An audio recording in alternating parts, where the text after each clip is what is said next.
देखो यहाँ इंदौर में हर दिन कहीं ना कहीं किसी न किसी कॉलोनी में कोई ना कोई साधु का, किसी न किसी साधु भगवान से मिलन हो ही रहा है निरंतर। अपन ने कल यहाँ उपाध्याय श्री का आगमन किया था, परसों अपन फिर से उपाध्याय विकसन सागर जी का ही आगमन करेंगे। लगभग 20 पिछियों का, 20 मुनिराजों का आगमन यहाँ पर 23 तारीख को अंजी नगर की धरा पर जरूर फिर से होगा। आप देखना कैसे साधु एक दूसरे से मिलते हैं, मिलकर के प्रीति से रहते हैं। ये लोक व्यवहार है। कुछ लोग ऐसे भी देखे हमने, बड़े वो अकड़ के चलते हैं। अरे तुम कितनी अकड़ लो, कितनी उड़ लो, दाना खाने के लिए जमीन में आना पड़ता है। दाना खाने के लिए तो जमीन में आना पड़ेगा। दिलीप भाई, लोक व्यवहारिकता मत छोड़ना। शत्रु भी घर में आए तो जय जिनेन्द्र करके अभिवादन करके उसको मुंह मीठा करा के पानी पिलाना। क्यों? ये हमारी संस्कृति है, यही हमारी प्रकृति है। अप्रमेय सागर जी, सठम सठेत समाचरेत, सठम साठ्यम समाचरेत। जो दुष्ट है उसके साथ दुष्टों जैसा व्यवहार करना चाहिए। सही है? नहीं है? आप लोग ऐसे तो करते हो। ये लोक व्यवहार की विपरीत नीति है। शठ से भी शठता का व्यवहार मत करो, शठ के साथ भी प्रीति का व्यवहार करो। व्यक्ति के अंदर परिवर्तन कब लाओगे? शठ व्यक्ति के साथ भी अच्छा व्यवहार करो। कोई बात नहीं, अगर उसमें व्यवहार नहीं है तो तुम व्यवहारिकता रखो। उसमें धार्मिकता नहीं, तुम अपनी धार्मिकता रखो। तुम तो अपना व्यवहार बचा के रखो। एक नदी के किनारे, बहुत बड़ी नदी थी, समुद्र जैसी नदी थी। उस नदी के किनारे एक ज्वालामुखी था। जो दृश्य मैंने देखा वो आपको बता रहा हूं। एक नदी के किनारे ज्वालामुखी था। अप्रमित सागर जी, हर 2-4 महीने वो ज्वालामुखी फटता था। तो ज्वालामुखी जब फटता था तो उसका लावा कहां जाता था? कहां जाता था? कुछ हिस्सा नगर की ओर, कुछ हिस्सा नदी की ओर। तो जो हिस्सा नदी की ओर आता था वो गर्म रह ही नहीं पाता था। पूछो क्यों? पानी ठंडा रहता था। पानी ठंडा रहता था। इतने ज्वालामुखी के विस्फोट होने के बाद भी नदी ने अपना स्वभाव नहीं छोड़ा। लेकिन जो जो ज्वालामुखी का सामान, उष्ण चीजें शहर की ओर गिरती थी वो आग लगाती थी, और जो नदी की ओर गिरती थी वो कोई आग नहीं लगाती थी। ऐसा क्यों होता था? कोई बताएगा? कोई बताएगा ऐसा क्यों होता था? सुभाष जी, ऐसा क्यों होता था? पानी का स्वभाव शीतल था। उसने कहा तुम्हें जो लगे तो करो, हम तो चटकेंगे ही नहीं। यही समझदार व्यक्ति का कार्य है।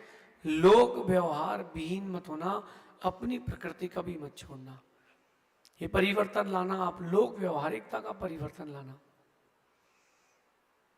हो सकता है किसी ने आपका अपमान किया हो, किसी ने आपकी अवहेलना की हो, तुम मत करना। अरे जब मौका मिलेगा तब तो बदला लेंगे। बिल्कुल मत लेना। तुम खुद को बदलना, यही बदला है।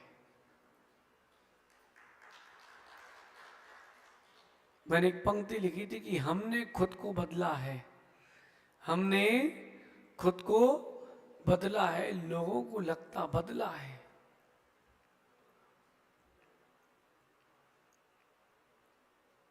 आप अपनी लोक व्यवहार, आप अपनी प्रकृति क्यों छोड़ रहे हो?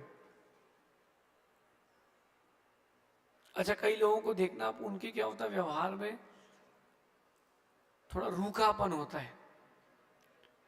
क्या होता है? क्या नाम बेटा तेरा?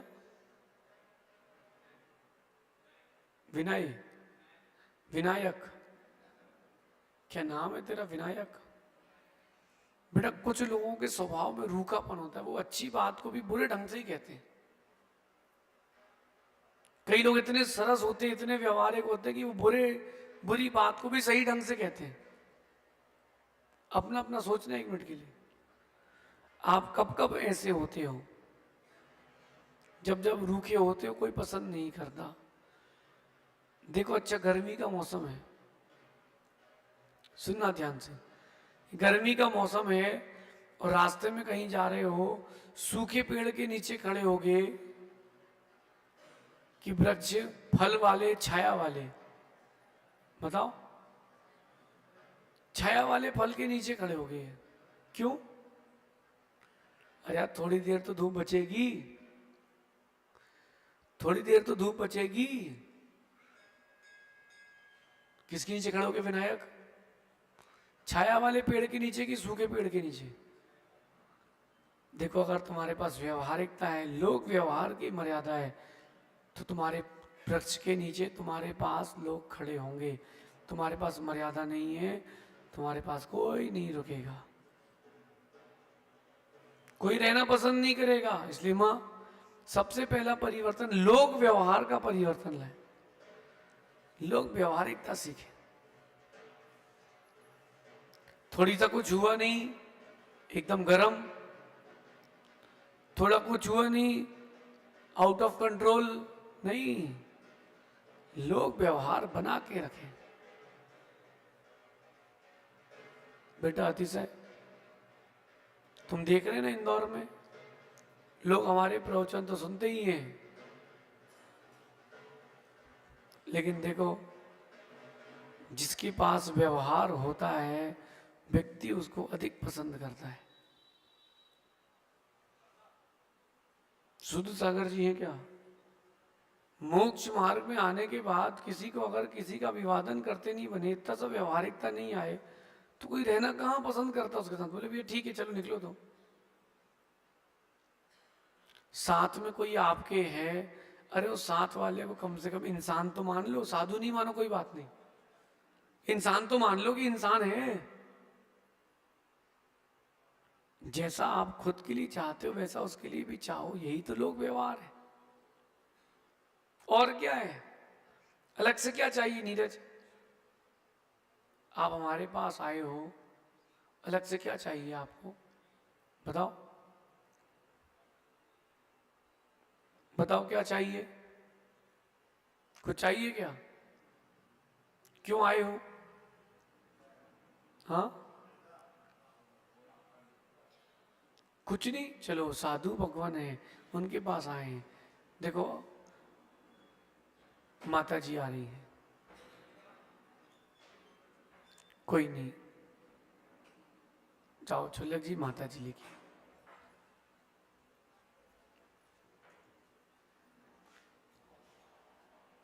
राकेश भाई सूचित तो करना चाहिए। आओ माता जी।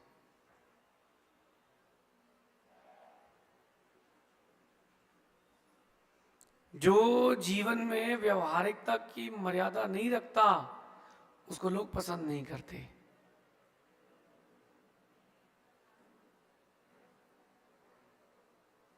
यहीं से आ जाओ, यहीं से आ जाओ, कुछ नहीं, आ जाओ, आ जाओ, आ जाओ, आ जाओ, वृद्ध है माता जी, आ जाओ।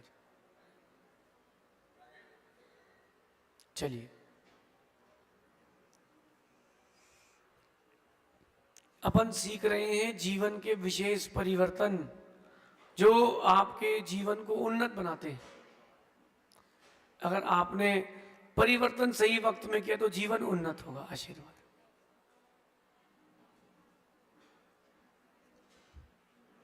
अगर आपने परिवर्तन सही वक्त में किया और सही किया तो जीवन उन्नत होगा, वरना अवनत होगा। अपने अपने अंतरंग में विवेक जागृत करें, परिवर्तन का विवेक जागृत। बैठे माता जी अभी आई हैं, भैया किसी को खबर तो करना चाहिए थी कि माता जी आने वाली है। चलिए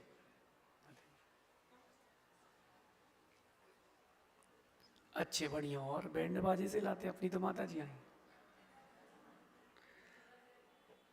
हाँ हाँ नहीं, अच्छा है जब साधु आते हैं तो रौनक आती है।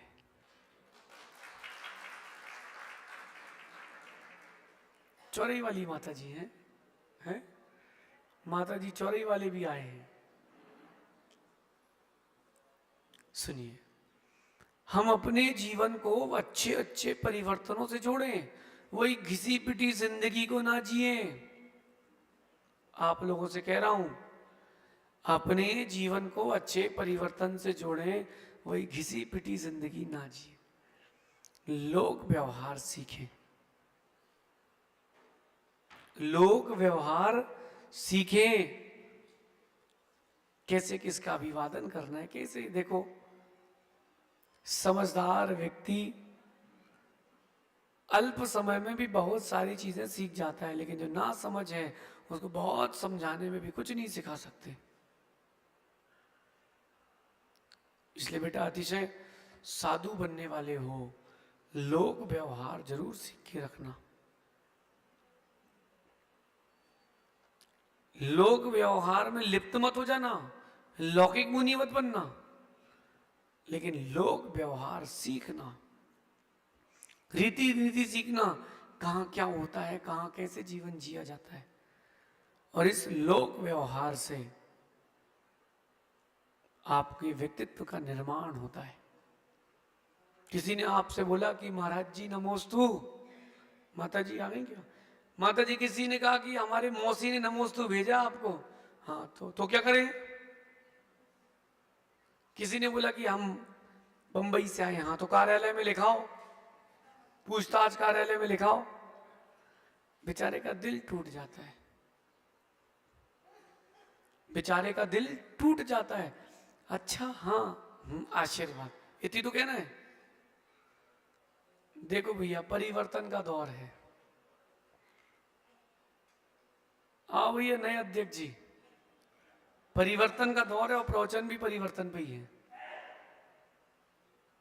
समझते जाना बेटा। अतिशय किस तुमसे कहा भैया जी जय जिनेन्द्र, क्या कहा?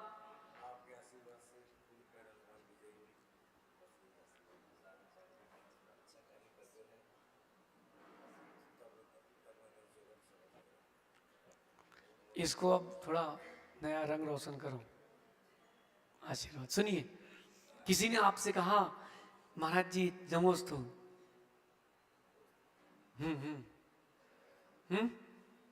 अरे हूं करे आशीर्वाद दे दो हाथ उठा के, उससे क्यों 10 मिनट बाद आना, 10 मिनट बाद आना, ऐसे करो, ऐसा कर दो कि 10 मिनट बाद आना। कितना अंतर हो गया, कितना अंतर हो गया। सामान्य जीवन में जिसके पास व्यवहारिकता नहीं है वो सफल नहीं है, लेकिन जो मोक्ष मार्ग में आ जाए उसको व्यवहारिक रहना चाहिए, लेकिन वो व्यवहारिक बना उसका आध्यात्मिक व्यवहारिक होना चाहिए। आध्यात्मिक भी रहो, व्यवहारिक भी रहो। दिन भर कितने लोग आते हैं हमारे पास, 24 घंटे कोई ना कोई लगा ही रहता है। फलाने का जी ऐसा हो गया, उसका वैसा हो गया, महाराज जी अच्छा हो गया, बुरा हो गया, आशीर्वाद ठीक है। अब क्या दिन भर उसको याद रखेंगे हम? बताओ श्रेयस भाई, आप कुछ भूल जाओगे तो क्या दिन भर याद रखेंगे उसको? अरे कोई दिन भर याद नहीं रखता, सब व्यस्त हैं। लेकिन उस समय की व्यवहारिकता तो निभाओ। किसी के यहाँ अगर आप गए बैठने के लिए, किसी का कुछ कोई व्यक्ति खत्म हो गया, आप गए, अच्छा अच्छा, उसने कहा कि क्या हो गया? बोले चाचा जी शांत हो गए। चलो अच्छा है, कमरा तो खाली हुआ, चलो भैया कमरा तो खाली हुआ, चलो अच्छा है, ऐसा मत बोल देना। अब किसी के शादी में गए तो उसको बोलना, पति को जो शादी हो रही, दूल्हा था नया नया, बोले भैया तो अपने घर में अपने साइज का ड्रम रखना, पत्नी का भरोसा नहीं है। अरे लोग व्यवहार के बाहर की चीज। भैया मैं एक कॉलोनी, एक नगर गया, इनकी चौराहे के पास की बात है। सुनो, वहां के अध्यक्ष हमसे बोलते हैं आप 2 महीने से यहाँ रुके हो, हमने आपसे धर्मशाला का किराया मांगा क्या? मंदिर की धर्मशाला थी, मंदिर ही की थी, वो जो मंदिर था ना, मंदिर का लगा हिस्सा था। मैंने कहा तुम यार के इंसान हो, तुमने तो श्रीफल चढ़ाया था कि चलो, बोले हाँ हाँ हाँ, तो हमने अब किराया क्या देंगे, तुमने तो बुलाया था तो हम आए थे, तुम नहीं बुलाते तो हम नहीं आते। बोले अच्छा अच्छा ठीक ठीक ठीक। अरे मैंने कहा भैया व्यवहार सीखो। महाराज आपके यहाँ आहार करने आते, आप उनसे तो नहीं कहते महाराज जी पेटीएम करवा देना जाओगे तो पैसे। तो महाराज फिर बोले ठीक है बिल बना के भेज देना, क्या क्या लिया, अनार का जूस कितने रुपए गिलास था, तो जो नीचे गिरा है वो तो वापस कर दिया तेरे, उसका काट लेना। अरे किससे क्या संभाषण करना है, लोग व्यवहार रखना। नहीं आती व्यवहारिकता तो सीखना, आती हो बना के रखना, अति व्यवहारिकता भी मत रखना, सब चीज समझना। मुझे एक बहुत अच्छा दृश्य लगा, महाराष्ट्र की बात है, गोंदिया की। वहां के विधायक जी, हम लोग जब पहुंचे तो संग में एक महाराज जी बीमार थे, तो विधायक जी एक डॉक्टर को लाए। उन्होंने, एक डॉक्टर ने महाराज जी का हाथ देखा, बोले इनका थोड़ा पित्त भड़क रहा है, ये दवाई लेंगे तो ठीक हो जाएंगे। जब वो डॉक्टर जाने लगा तो विधायक जी ने पूछा भैया रुको, आपकी फीस कितनी हुई। अरे बोले अब विधायक जी आपसे फीस लेंगे क्या। बोले नहीं फीस कितनी हुई बताओ। बोले नहीं नहीं कोई फीस नहीं। बोले जितनी फीस बनती लो। तो उसके साथ वाले ने कहा कि सर की फीस 800 रुपये है। तो उसने 800 रुपये गिने और दे दिए। मैंने कहा अरे वो तो ठीक है, वो तो मना तो कर ही रहा आपको। तो धीरे से वो कहता है, विधायक धीरे से कहता है भैया तेरी जो बनती तू ले, जब तू ऑफिस में आएगा मेरी जो बनती वो मैं लूंगा। बोले 2 लाख का काम 800 में हो जाएगा भी। अति व्यवहारिक तो मत रखो, लेकिन जितना व्यवहारिकता रखना उतना जरूरी वो करो। ये पहला परिवर्तन अपने जीवन में लाना, व्यवहारिकता सीखना। किसी को बुलाना हो ऐसे मत बुलाना, भैया सुनिए, नाम लेके छी छी छू छू, क्या है छी छी छी छू करना, नहीं। और कभी ध्यान रखना किसी को संकेत से बुलाना हो तो देख के बुलाना।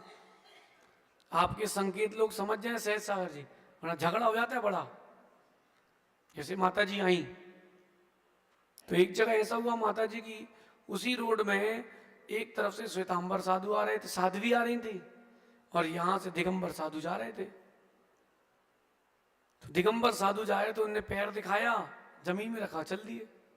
किसको? श्वेतांबर साध्वी को। और वहां से श्वेतांबर साध्वी ने मुंह दिखाया, वो चल दी, दोनों चल दिए। भैया वहां तो झगड़ा हो गया। बोले तुम्हारे महाराज ने हमारी माता जी को पैर दिखाया, बोले तुम्हारी माता जी ने मुंह खोल के दिखाया, कच्चा खा लेंगे। झगड़ा हो गया। एक समझदार था, बोला अपन साधु से ही पूछते कि ऐसा क्या हुआ। महाराज जी के पास गए कि आपने हमारी माता जी को पैर क्यों दिखाया। अरे बोले हम लोगों के पास समय नहीं था तो हम लोगों ने तत्व चर्चा कर ली। मैंने तो उनसे पूछा था कि अगला पैर रख पाऊंगा कि नहीं रख पाऊंगा, कोई भरोसा नहीं है। अच्छा, तो बोले माता जी के पास गया, आपने क्या उत्तर दिया। बोले मैंने उत्तर दिया कि अगली सांस ले पाऊंगी नहीं ले पाऊंगी कोई जरूरी नहीं है। तो वहां तो झगड़ा हो गया। अरे व्यवहारिकता में संकेत का ध्यान रखना भैया। राई का पहाड़ बनने में देर नहीं लगती, राई का पहाड़ बनने में देर नहीं लगती है। इसलिए व्यवहारिकता रखना। देखो आज कितना अच्छा लग रहा है, अभी मुनि संघ था, चतुर्विद संघ हो गया। मुनि आरिका, श्रावक यानी छुल्लक जी और छुल्लिका जी, कितना बढ़िया सुंदर लग रहा है। अब लेकिन माता जी दिन बदल गए, वक्त बदल गया है। अब आजकल मोक्ष मार्गी को मोक्ष मार्गी की गंध आने लगी है। आप इस गली से तो वो उस गली से। फिर भी कोई बात नहीं, जो यहां नहीं मिले वो वहां भी नहीं मिल पाएंगे, और जो यहां मिल के रहेंगे वो वहां जरूर मिल जाएंगे। गेयश्री माता जी का नाम है ना, गेयश्री। तुमको बताना तो चाहिए ना भैया। कुछ काम अकेले अकेले कराते हो, हमको संसूचित करते और अच्छा लगता, सब जाकर के लेके आते कि माता श्री आ रही हैं, और अच्छा लगता। यही तो व्यवहारिकता है। माता जी आजकल तो मोक्ष मार्गी गंधाएं लगी है। बोले वो कहाँ है? बोले अंजी नगर, चलो अपन दूसरी कॉलोनी चलते हैं। क्यों? साथ में रहना सीखो। मोक्ष मार्गी के साथ ही अच्छे लगते हैं। स्टेज कैसा लग रहा है आपको? है नहीं लग रहा? अच्छा, आप चिंता नहीं करो। आज तारीख कितनी है? 21। अंजी नगर में इतनी सारी अगवानी देख ली, अभी और दिखाएंगे। 21 तारीख है ना? 23 तारीख को यहाँ 20 मुनिराज मिलेंगे आपको। 25 तारीख को और भी संघ बढ़ेगा, और 27 तारीख को महाकुंभ दिखेगा।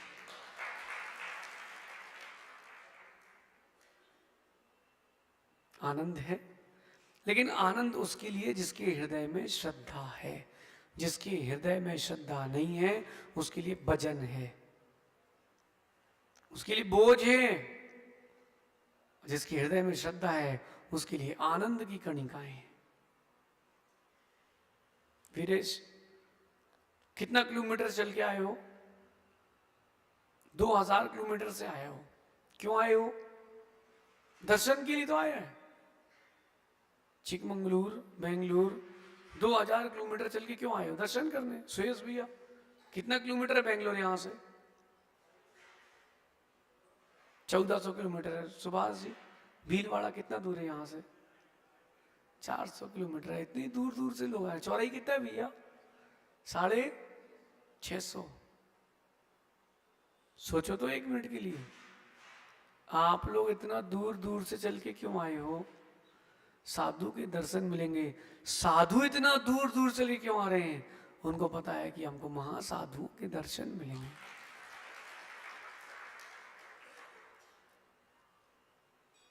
आनंद आएगा। ओ भैया, जितनी धर्मशालाएं हैं, जितने भी स्थान हैं, अगले 4 महीने तक पूर्ण रूप से रिक्त रखना। इंदौर में चातुर्मासों की बहार होगी। मैं एक जगह गया, भैया का नाम क्या, नए वाले अध्यक्ष जी का, अपने परिवर्तन टीम, सिंगई जी सुनो, सिंगई जी सुनो, सुनो। तो मैं एक जगह गया तो मुझे भैया वो ठंडी के मौसम में ऐसी जगह रुकवा दी, उसमें ना खिड़की ना दरवाजे। अपन तो ठिठुरते रहे, ठंडी लगती रही। सुबह सुबह जंगल के लिए निकले हम, तो एक बहुत बड़ी बिल्डिंग थी, उसके बाहर एक आचार्य परमेश जी का नाम लिखा था, फलाना फलाना सागर सदन। मैंने कहा तो जैन समाज का लग रहा। बोले हाँ, अपनी समाज का ही है। तो मैंने कहा हमें वहां क्यों रुकवाया? बोले 1100 रुपये में खुलती है। मैंने कहा आज बोले किसी की 13वीं है। मैंने कहा भैया 13वीं में बिल्डिंग खुलेगी, साधु के आने पर नहीं खुलेगी। देखा कि नहीं सहसागर जी? ऐसा हो रहा है आज। आने वाले दौर में, वक्त में साधुओं का सैलाब इंदौर रहेगा। बढ़िया आनंद से सभी साधुओं की सेवा करना, अपनी भूमिका पूरी निभाना। हर श्रावक से मेरा कहना है, आप अपनी अपनी भूमिका पूरी निभाना। देखो महाकुंभ तो हो जाएगा 27 से 2 सुमति धाम में। पूरा गोदा परिवार दिल से, जान से, तन मन धन से लगा है। लेकिन सुनना मैं क्या कह रहा हूं, वो श्रवणों का महाकुंभ तो हो जाएगा, उसके बाद भी छोटा कुंभ इंदौर में रहेगा। चिंता नहीं करना। कोई 1000 किलोमीटर, कोई 1500 किलोमीटर, कोई 800 किलोमीटर। माता जी कितने किलोमीटर से आई? 1500 किलोमीटर चल के आई है माता जी। माता जी चातुर्मास कहां था? नहीं, चातुर्मास कहां था? वडोदरा चातुर्मास था। सोचो आप। नहीं, अब तो इंदौर ही होगा, आपको कहीं जाना नहीं है। आप इंदौर के लोग और इंदौर दोनों बहुत बड़ा है, दिल भी बड़ा है लोगों का। इंदौर देखो, व्यवहारिकता नहीं छोड़ना चाहिए। जिसने लोक व्यवहार छोड़ दिया उसकी संसार में कोई कीमत नहीं है। अभी आप सब बैठना, माता जी के प्रवचन भी होंगे। क्रम ऊपर नीचे हो गया कोई बात नहीं, मीठे के बाद भी रोटी खाते, रोटी के बाद मीठा खाना, क्या फर्क पड़ता है? समझना बात को। अपरमित सागर जी, जिसने लोक व्यवहार अपने अंदर नहीं उतारा, जो अकड़ के जीवन जीता है, वो झटके में गिरता है, टूटता है। अव्यवहारिक जीवन बिल्कुल मत जीना। क्या पता किसका क्या व्यवहार आपके काम आए। कहानी सुनी ना अपने बचपन, वो चूहा और शेर की, कि चूहा शेर की गुफा में था, शेर से कहा कि छोड़ दो छोड़ दो, फिर शेर ने छोड़ दिया। काम आया कि नहीं आया? व्यवहार बना के रखना, किसके क्या काम आएंगे पता नहीं। देखो, भगवान ऋषभ देव को, ऋषभ देव की कथा पढ़ी ना आप लोगों ने? भगवान ऋषभ देव को देखना, उनका व्यवहार अपने मंत्री के साथ इतना अच्छा था कि उनका मंत्री मुनि बनने के बाद उनको संबोधन देने भोग भूमि गया। व्यवहार काम आया कि नहीं? चुल्लक जी कहाँ हैं? व्यवहार काम आता है चुल्लक जी, बना के रखो। परस्पर में मोक्ष मार्ग में मोक्ष मार्ग ही काम आता है। अपन आज सब साथ में रहते हैं, कोई बीमार पड़ गया तो एक साथ हैं, किसी की क्रियाएं कराना तो एक साथ है, केस लॉन्च करना है तो चलो यार महाराज जी तो हैं, साथ वाले तो हैं, सहयोग तो कर देंगे। यही तो व्यवहार काम आएगा, और कोई व्यवहार कुछ भी काम नहीं आएगा। आप लोग भी अपने परिवार में व्यवहार बना के रखो। जिसके पास व्यवहारिकता नहीं है, ध्यान रखना, ज्यादा लंबे समय तक वो सफल नहीं हो सकता। लंबे समय तक वो सफल हो ही नहीं सकता। क्यों नहीं हो सकता? देखो, ध्वजारोहण देखा आप लोगों ने? ध्वजारोहण किया तो होगा यार। चौधरी तुम, नीरज तुम तो पंचगढ़ा में सौदर में डरते भैया। जब ध्वजारोहण होता है तो ध्वजा लहरती कब है? जब जब हवा चलती है। जब हवा चलती है तब ध्वजा लहरती है। सुयस भाई, जब लोक व्यवहारिकता का ज्ञान होता है तब तुम्हारी यशा कीर्ति फैलती है। और अगर यशा कीर्ति नहीं फैली, इसका मतलब साफ है कि लोक व्यवहारिकता नहीं है। अकड़ के नहीं, सरलता का जीवन जीना। ये 4 परिवर्तन में से पहला परिवर्तन है, 3 के नाम सुन लो, आगे अपन इसकी चर्चा करेंगे। दूसरा परिवर्तन लाना, काम वही करना जिस काम में तुम्हारी रुचि हो। कोई तुम्हारे ऊपर ढोल दे तो करना मत, उतना ही करना जितना जरूरी है। अपनी रुचि का काम करना, देखा देखी नहीं करना। तीसरा परिवर्तन लाना, दूसरों का अपमान कभी नहीं करना। आपके निमित्त से कभी दूसरों का अपमान ना हो, और बेफिजूली का चिंतन कभी मत करना। वो हमारे बारे में क्या सोच रहे हैं, जी हमारे बारे में क्या सोच रहे हैं। अरे तुम बेफिजूली का चिंतन करोगे, डूब जाएगी नैया। समझ गए? परिवर्तन अपने जीवन में जरूर लाना। शेष अपन आगे देखेंगे। ये पट्टाचार महोत्सव का अब बहुत इंपॉर्टेंट वीक है। हर दिन इंदौर की सीमा पर कितनी पिछियां आएंगी, कोई अभी संख्या ही नहीं है। कोई संख्या ही नहीं है। कब कौन, कहां से कौन महाराज, माताजी, उपाध्याय, परमेष्ठी आएंगे। कोई मक्सी में है, कोई देवास में है, अभी कोई सैटेलाइट में है, कोई छावनी में है, कोई विजयनगर से प्रवेश कर रहे हैं, कोई समर सिटी से प्रवेश कर रहे हैं। क्या पता कौन से साधु भगवान का कब कहां से प्रवेश हो, और किन के दर्शन से आपके निज दर्शन प्रकट हो, ऐसा चिंतन करना। शेष आगे देखेंगे। भगवान महावीर स्वामी की सब रहना। माता जी के प्रवचन होंगे।